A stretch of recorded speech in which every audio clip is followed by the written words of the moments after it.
Lesson 3B. So we're going to look at the rates of change of linear and quadratic functions once again. And let's first remember a few things we already learned. Is that increasing functions means like the slope is positive or increasing, right? A decreasing function means like a slope are getting smaller, right? Going down, negative, right? And if we have the change in the rates of change, if those are positive, that means we get a concave up situation with quadratics. So if I draw these tangent lines and say that's -2, and if I go from left to right, that's +2, right? These are increasing slopes right here. So if we have increasing rates of change, right, then we get a concave up quadratic graph. Likewise, if we have slopes that are decreasing, right, like let's say this is 4 and this is 2, and of course the horizontal would be 0.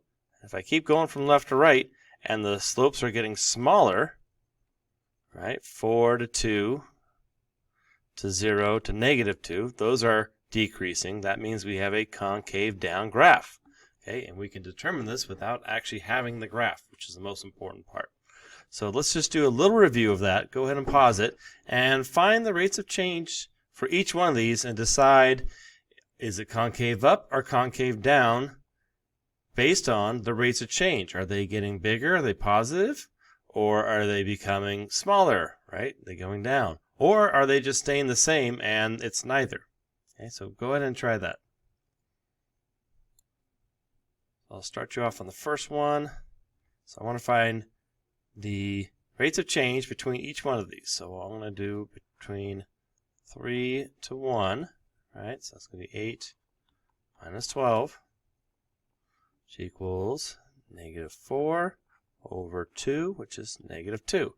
And continue to do that for each one and look at the results of the rates of changes and decide, is it increasing, decreasing? Therefore, is it concave up or concave down?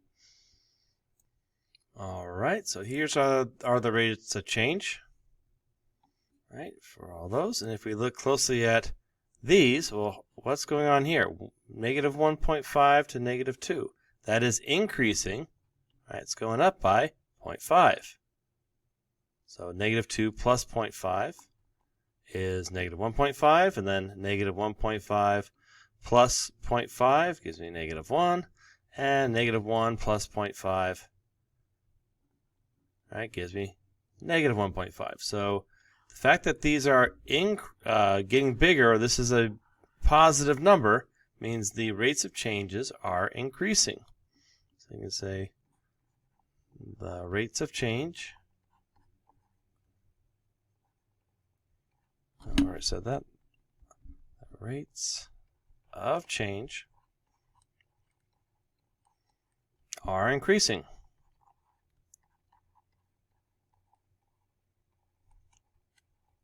Okay. Therefore, h of x is concave up. All right, so rates of change are increasing. The conclusion there is that the graph must be concave up. And of course it's quadratic because these second differences, right, are all the same number. All right, let's look at the second one. All right, the second problem here, B, we know is that the rates of change are all exactly the same, right? So this means, since the first sets of rates of changes are the same, right? They have the same exact slope, that means that it is a first degree polynomial. So know what that means. Basically, this is saying that this is a line with a slope of -3, right? That's what this is saying. That's what this -3 here means on the first time through, is that basically I just go down 3 over 1, down 3 over 1. I have a straight line. Straight lines cannot be concave up or concave down. So we would say neither here, right? We'd say neither. It's not concave up nor concave down. And we say because, you can say the rates of change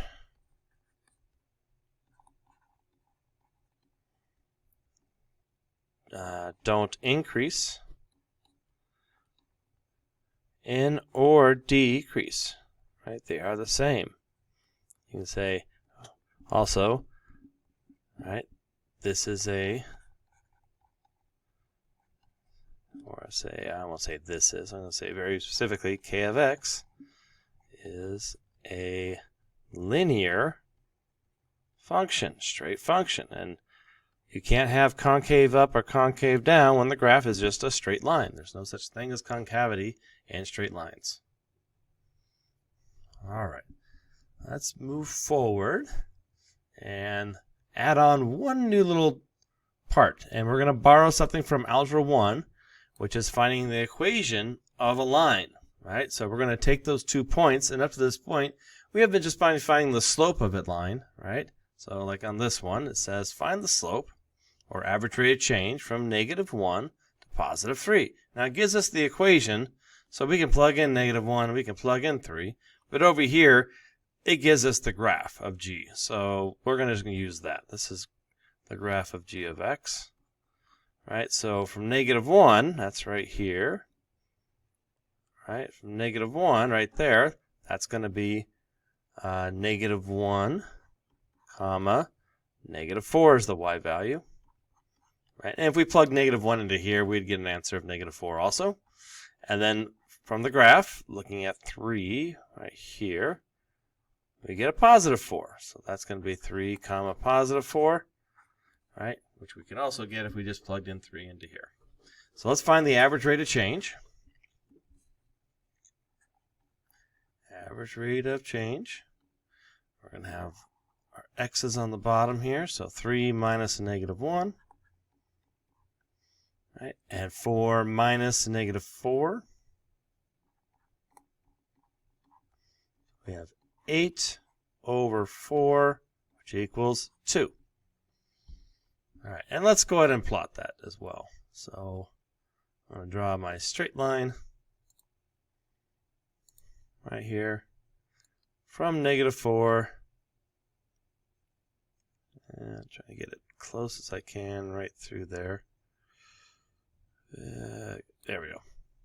All right, so what does this answer mean? Always ask, what does the answer mean?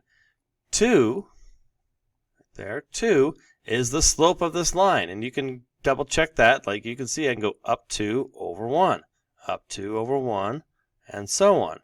Right, so what I just did numerically is find out what the slope of that line is. Okay, now it says you find the equation of the line. So what is the equation of this straight line? So we want something that's like mx plus b format, right? So we have to use some Algebra 1 from the past. So we know the slope is 2. Like this right here, we know that I'm going to have y equals 2x, right? How can I find the y-intercept, right? Well, on this one, it's quite easy because we can look at the y-axis and we can see the y-intercept is -2. All right, so that's the second step. That's a little bit new, but we're just using old math that we've seen for a long time. Okay, now, what if we did not have a graph to look at and just see, okay, it's at -2. How can I figure this out, this equation, without the use of a graph? So that's going to be more important here. So let's look back at something called point slope formula. And this was on the review packet we did beginning of the year. Point slope, right? And back in Algebra 1, it looked like this. So it said y minus y1 equals our slope times x minus x1. And then we would have to plug in values for m and then some coordinate on my actual line. So I could use either one. I can use -1 and -4, or I could use 3 and 4. And that would give me an equation of the line. So let me show you what happens. So remember, average rate of change, that's the same as slope, right? So this m right here is going to equal 2. And let's use this second equation because it doesn't have negatives. So 3, that's going to be my x. 4, that's going to be my y. So I have y minus 4 equals 2 times x minus 3. And if we take this equation and solve it, right, we'll get y minus 4 on the left, stays the same. Let's distribute this. 2x minus 6. And then we can add 4 to both sides. And you'll notice we have y equals 2x negative 6 plus 4, or 4 minus 6. Either way, you get minus 2. So notice how we got the same answer, but we did this point slope in case we did not have a graph, which is going to be usually the case. You're not going to have a graph, so we have to be used to doing this step right here to find the equation of a secant line. And you're going to use point slope over and over and over. And if you wanted to, you could have used -1 and -4. You will get the same exact equation, or any other point on the line. It'll give you the same exact equation. All right, so let's try another one. Let's see here. Oh, this is going to be, okay, so this problem right here says the average rate of change for h of x over an interval from 0 to 4 is 18. So they're telling us basically that the slope here, or the average rate of change, is already 18, and they're saying find the missing value from the table. All right, so let's look at the information we have and the information we don't really need. So it says from 0 to 4. Right, so that means I'm using this and this from 0 to 4, which means none of this is relevant. It's important to know what we're going to use and what we're not going to use. And they're saying on this that the average rate of change, right, from 0 to 4, so it would be 4 minus 0 on the bottom, is going to be something. I'm going to say, let's just call it, I'll put a question mark. I don't know what the y value is for 4. I do know the y value for 0 is 2. And we are told that this equals 18. So this is really just working backwards to find out what this y value has to be on top. We're going to subtract 2 and then divide it by 4 and get 18. All right, follow that. So we have some number. I'm going to call this h of 4. So it's the y value at 4, right? That's what that means. I don't know what that is. It's h of 4. Minus 2 divided by 4. That equals 18. So what number, if I subtract 2 from it and then divide the whole thing by 4, gives me an answer of 18? So the way to solve that is just to, let's first multiply both sides by 4. Right, that cancel. So I'll have some number, h of 4, minus 2, now equals 18 times 4, which is, that's going to be 2, 8, that's going to be 72, right? That's the same as 9 times 8. And then I can just add 2 to both sides. All right, so h of 4 equals 74. So that's the magic number. That if I have a 74 here, and then found the average rate of change, or the slope, right, 74. So 74 minus 2 is 72. 72 divided by 4 is 18. That's the missing number right there. All right, so let's move forward. Keep on going here. It says, suppose the demand for a product can be expressed with P of x, where x is the number of units of 1,000. Okay, so x equals 1 means 1,000 units. Okay, and it says, find the average rate of change of demand when the number of items increases from 2,000 to 4,000. So that means to find the average rate of change over the interval from 2 to 4. Using this equation. So you have to use a calculator, which is fine, and there's no graph given to you, so this is where we can't really just look at the graph and just plot dots, draw a line, and find the slope. Plus the slope is probably not going to be a nice number like 2 up 2 over 1. It's probably going to be some decimal. When we're dealing with real life problems, we usually have decimals. Things you rather come out to just be cost $4 or cost $10. They always have some decimals and dollars and cents. All right, so you got to take the time to actually figure this out using a calculator or Desmos. That's fine.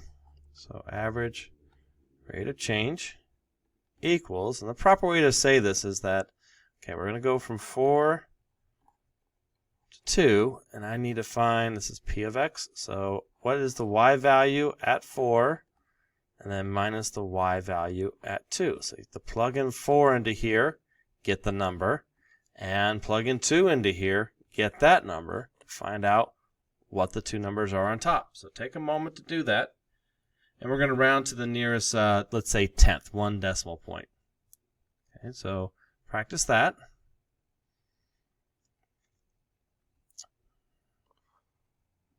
Okay, so if you plug in 4 into here, you should get 13.2 approximately, rounded. If you plug 2 into here, you should get 8.5. And on the bottom, we'll have, again, 4 minus 2.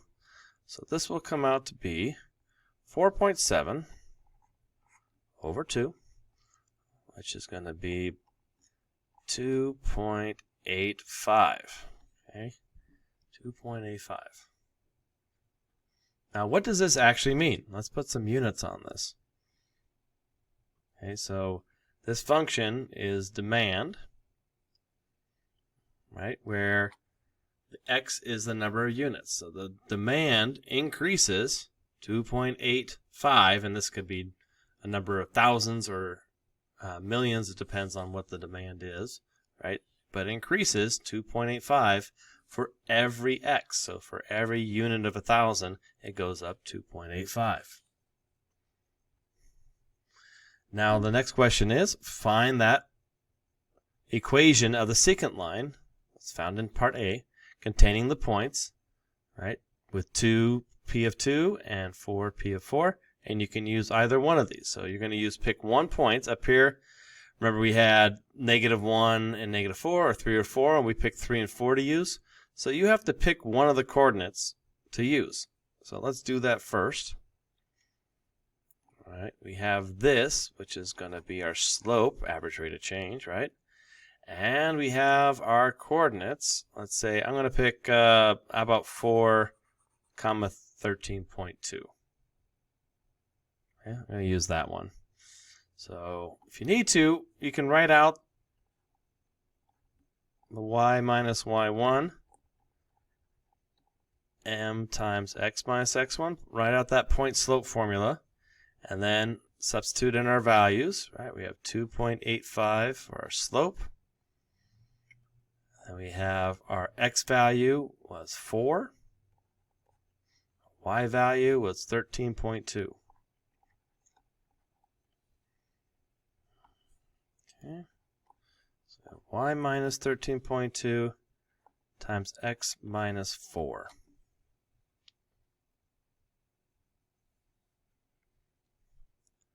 All right, and let's clean this up a little bit. I'm going to write this as a y equals. But, you know what I'm going to do? I'm not going to distribute anything. I'm just going to leave this as this part, right? And I'm just going to add that 13.2 to both sides, just so I have y equals. So I'm just going to end up with a plus 13.2 over here. That should suffice. If we want to, we can multiply this out and make it into that slope-intercept form like we did here. But it's kind of like if I just leave this alone and just leave the answer in that format, and that will suffice. Just depends on what we want to do. Okay, often that's just fine. So now it says, use that secant line, this right here, that's a secant line. You got to know what this answer is. It's a secant line. Equation of that secant line, actually. That's what it is. So it says in part 2 here, use this as an estimate, okay, and find out what the demand is for 3,000 units. Okay. All right, so remember the demand, where X is given the demand of the product, right, is the x value, demand of the product. So this is saying, well, what is the value, what is that demand if I just plug 3 into this formula that we just discovered? So I can just write this out and say, well, here's my secant equation of my secant line. All right, and now let's substitute in 3 for x and see what we get. We're going to need a calculator or decimals for this. We just put this all on the calculator, and I highly recommend you put everything in the calculator in one step. All right, so you just type this whole thing, this whole entire expression in the calculator, and see what you get. And we should get an answer of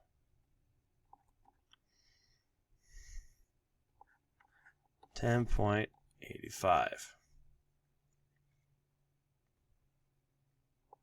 Okay, so $10.85 per 1,000 units per unit. Okay, and it asks afterwards, right, so that's the first part. This is 1, or I, right? We did that. It says, is this an overestimate or an underestimate? So here's what we did graphically. We had this right here, and we found the average rate of change, what was it, from 2 to 4. So it looks like this.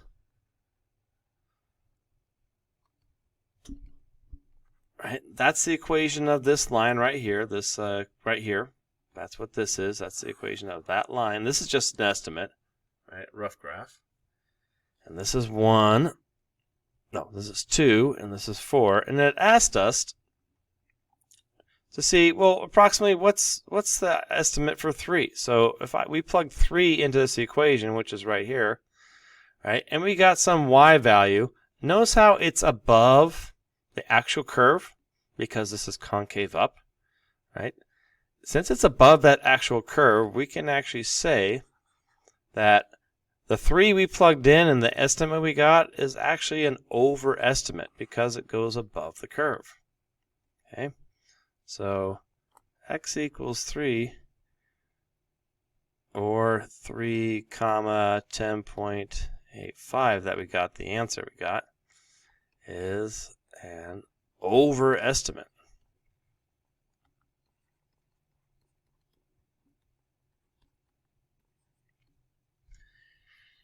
And we can confirm that by actually plugging in 3 into here. So if you go up here and you plug 3 for each of these x's, go ahead and do that with your calculator and pause it for a second and see what value you get. Right, so our estimate, this is our estimate right here.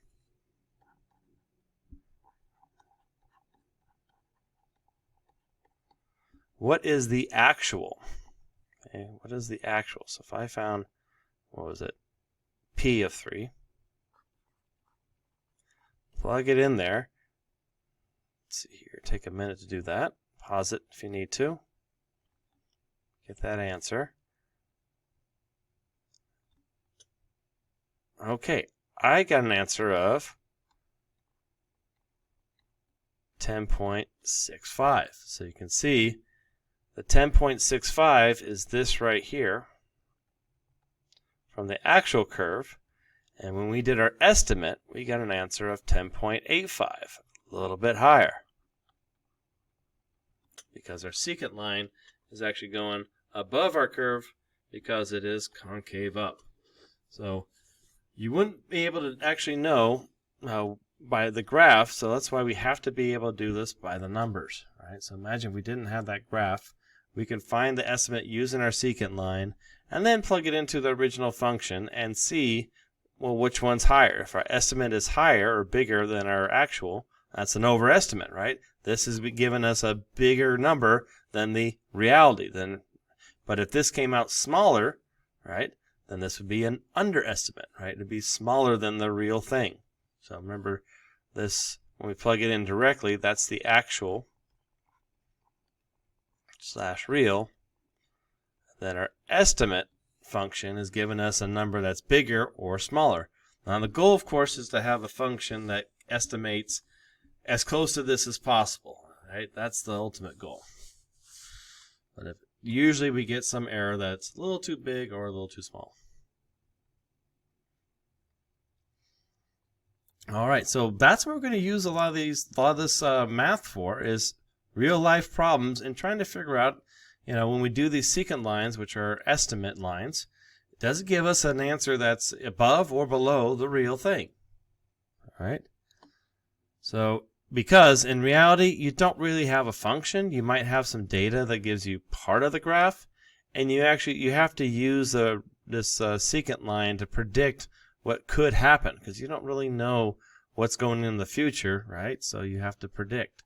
So you want to think about it that way, because you might look at this and just say, well, I can just see it on the graph. But in real life, you don't really always have this nice graph to look at. And that's why we need to do these average rates of change and secant lines. All right, so let's look at the last one here. All right, so it says the graph at the right is Nikola Technology. Revenue is R of P for the Bluetooth headphones, okay. P-axis represents the price, right, similar to the x-axis. And the R represents the revenue, how much money that you're making, right?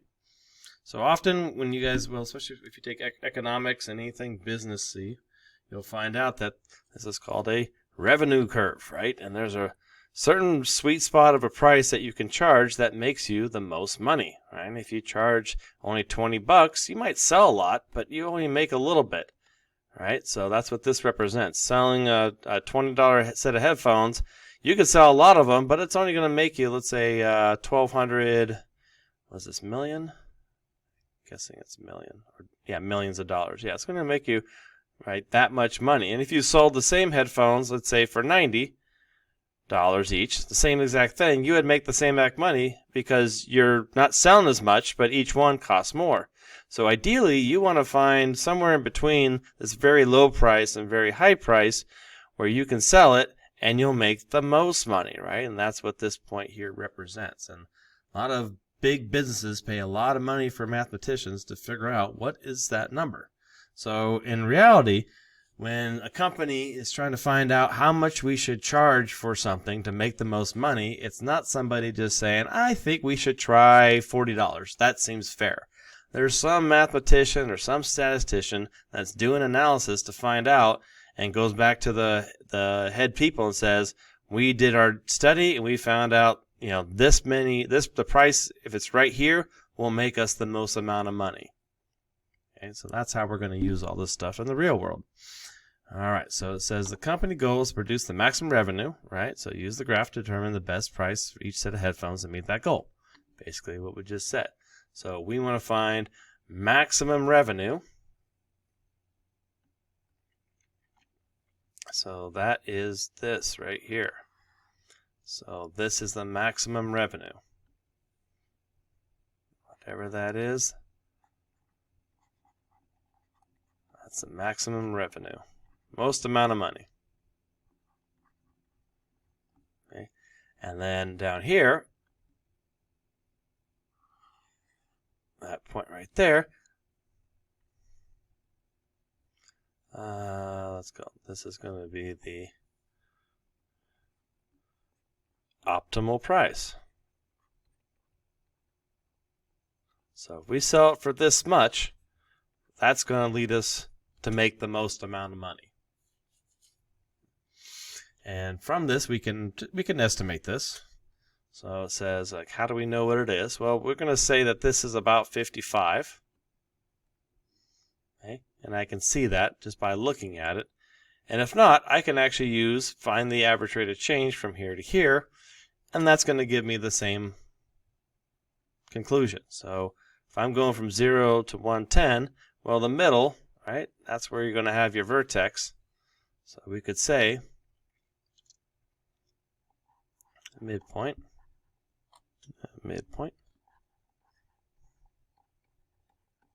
It's going to equal 110.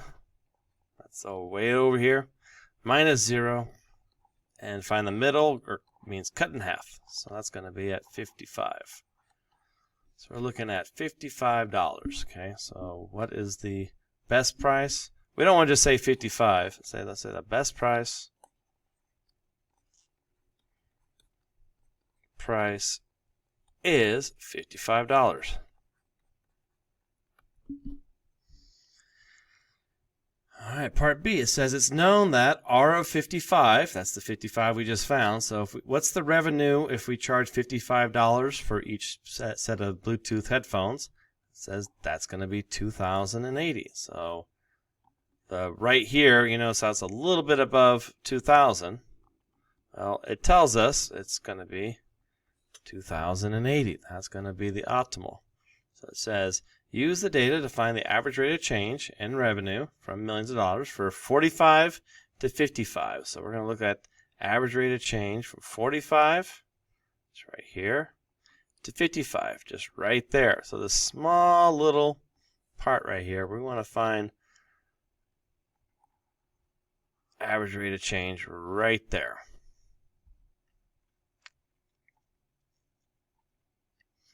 All right, so here we go. Let's just do this in black. So we have, no, not lines. So we have average rate of change, 45 to 55. So we got 55 minus 45. Right, and we need the revenue at 55. So that's going to be that 2,080. And the revenue at 45, if you go to 45, I'm just estimating, and it looks like it's basically 2,000. So if I'm looking right here, I'm going to estimate that to be at 2,000. So for this 45 right here, right, the revenue is 2,000. All right, do a little simplifying. We get 80 over 10. Which is going to be 8. Right? What does this actually mean? It's important to know what this actually means. It is the slope of this line is 8, but what does that actually 8 what, right? 8 million in profit, right? Or actually, I'll say not profit, I'll say revenue to be consistent. But revenue and profit are very similar. 8 million profit for every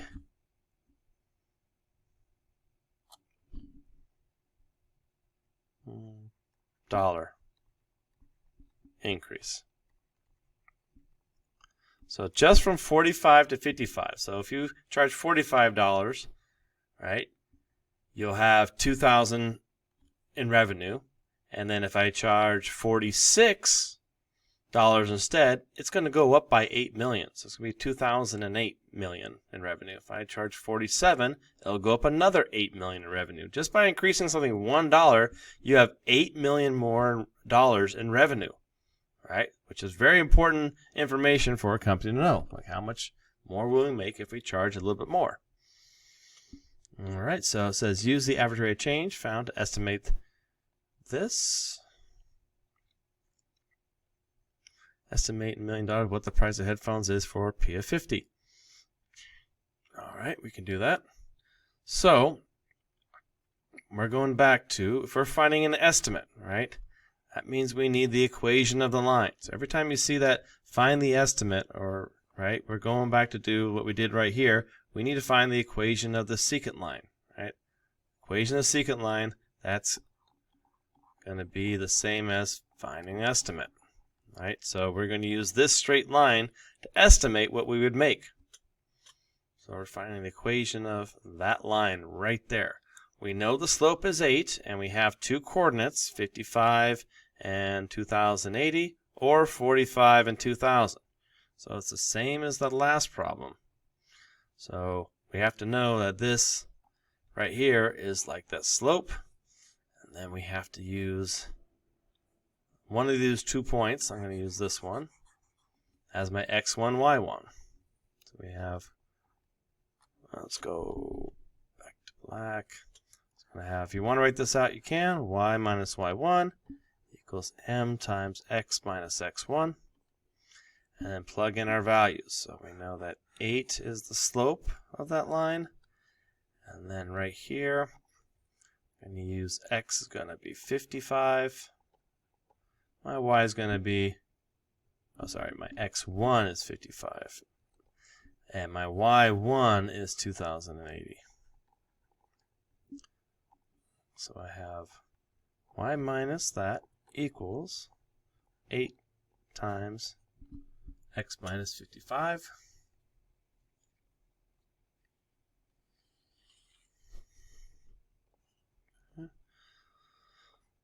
So I'll have Y equals 8 times X minus 55.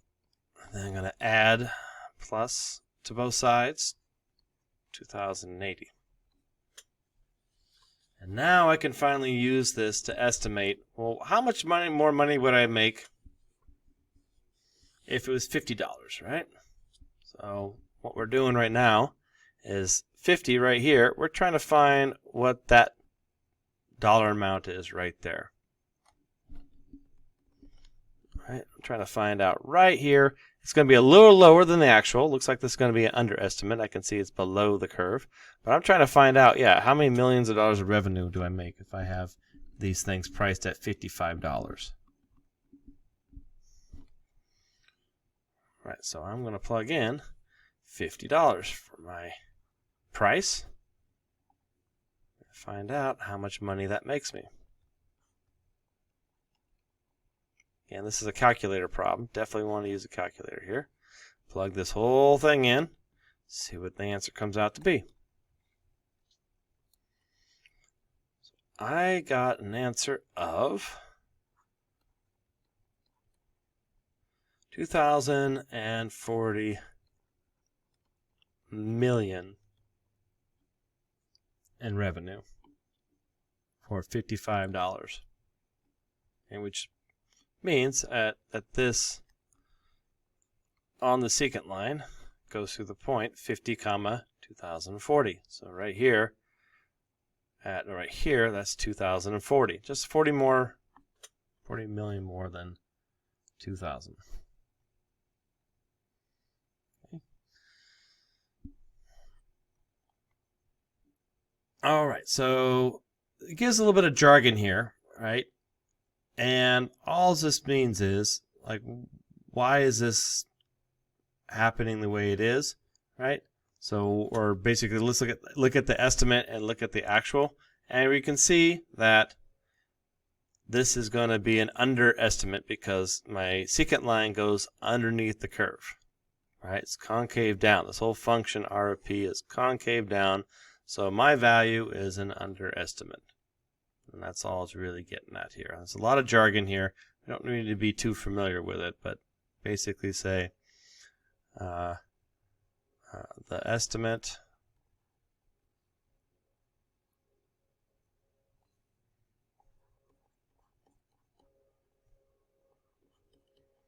is lower than the actual.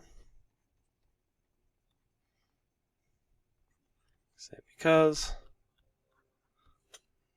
the function is concave down.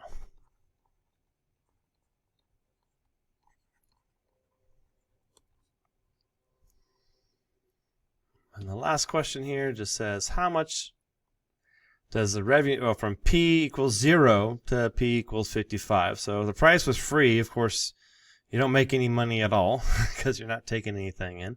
And the price is 55. That was the max. What's the average revenue change from 0 to 55? Okay.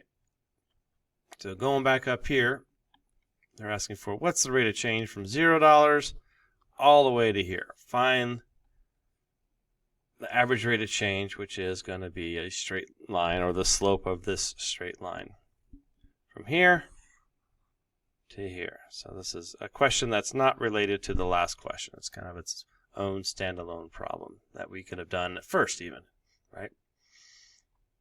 So average rate of change from 55 to 0.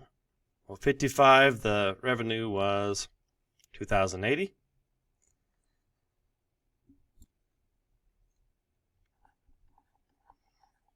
And the revenue, when you're not charging anything, it's going to be zero, right? If you don't charge something for your product, you don't make money.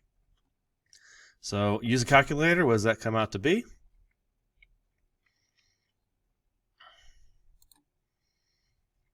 All right, I got 37.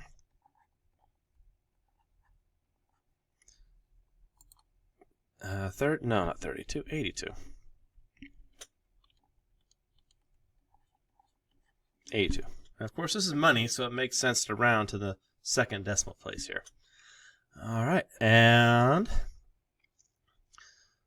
when the price of the headphones increased by $1. So what does this mean? So if we charged no money at all, right, we'd make no money, right? If we charged $37.82 for these headphones, right, our revenue would go up by 37.82 million, right? So we'd have that much more million. And if I charge $2, it'd go up another 37.2 million, right? So this is going to give us an underestimate, like 1, 2, 3, 4, you know. This is going to be a slope of 37.82. Right? Again, no longer do we have these nice slopes that are up 2 over 1, up 2 over 1. This is like going up 37.82 over 1, if you can count that kind of those types of squares. Right? So that's what that means in the real world. All right? So you can say something to that effect. For every dollar increase in price of the headphones, I'll just say in price, the revenue increases